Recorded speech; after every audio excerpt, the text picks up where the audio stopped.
Bill Maher had dinner with Donald Trump, and he came out of it reviewing Donald Trump's personality pretty much the way Sean Spicer, I think, would review Donald Trump's personality, or anyone who's a member of Mar-a-Lago. Here's Bill Maher talking about his dinner with Donald Trump.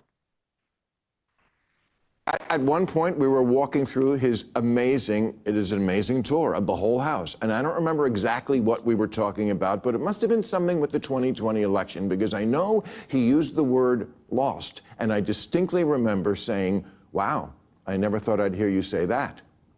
He didn't get mad. He's much more self-aware than he lets on in public. Look, I get it. It doesn't matter who he is at a private dinner with a comedian. It matters who he is on the world stage. I'm just taking as a positive that this person exists, because everything I've ever not liked about him was, I swear to God, absent, at least on this night with this guy. Dan, you ever met Trump? Yeah, I have. Yeah. When I raised money. Yep. Okay. He's incredibly gracious. Yeah. He's charming. He's funny. He does ask you a lot of questions. Like, I mean, I've always said he's an amazing political athlete. I mean, I have tremendous respect for him. What Bill Maher described is what I've seen, and people that I know who used to spend a ton of time with him would say the same exact thing. Sean? So there's two things that I think are funny. When people say, why does he want to meet with Putin or Xi or Kim Jong-un? It's for that reason. When Donald Trump gets in a room with anybody, he can win them over. He is unbelievable when it comes to one-on-one politics. And I know that Bill Clinton has a very similar quality, where there are certain people that when you're in the room with them, you are the only person in the world, and he makes you feel amazing.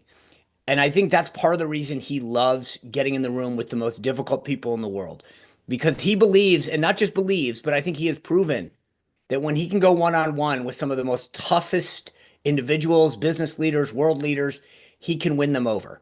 And that was proven, obviously Bill Maher's a comedian. But what I actually thought, and that Maher posts the full 12-minute clip on his Twitter, and I would urge you to go watch the full 12 minutes. There's a point further down where he says, I voted for Hillary Clinton. I voted for Barack Obama. And I could never have had the conversation I had with them that I did with Donald Trump.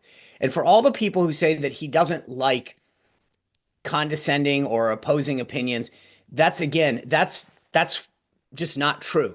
And It was funny because to Maher's last point, I will make this. I remember Chuck Todd going on at one point and say, what do you think about a guy who can't laugh? And I thought to myself, have you ever been around the guy? He's one of the funniest people I've ever met in my life. Sometimes maybe too much on some of the jokes that he tells. But the idea is that, I mean, Maher's right. He lights up a room.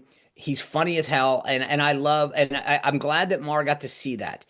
Yeah. He goes on and he says, here are my areas of disagreement with him. But at the end of the day, this is what I wish more people got to see. Yeah. I'm going to make one point, and then we're going to move to our last topic and then take your questions. You don't, and Dan, I don't mean this in a disrespectful way. Don't take what Maher's saying just he's a gracious host, which he is, but it's more than that. I think the important thing to focus on, if you want to understand Trump, because you don't like him, is when he said he's self-aware. Okay. That's what people, I think, miss about Trump. Yes, I agree with Maher. The gap between public and private is very upsetting to a lot of people. But this is not just a guy who loves being a host. It's a guy who is, in private, self-aware. And I'll say to people who worry about a gap between public and private, I give you Hillary Clinton. I give you Mitt Romney. I give you John Kerry. I give you Al Gore, Bob Dole. There's tons of people on the public stage where there's a gap. All right, last question. Well, Mark, and part of his self-awareness is in 2021 when he asked Susie Wiles to do of why he lost swing states and what he did wrong. I mean, it was a total self-awareness of that. He got close, but he just did something not right to win.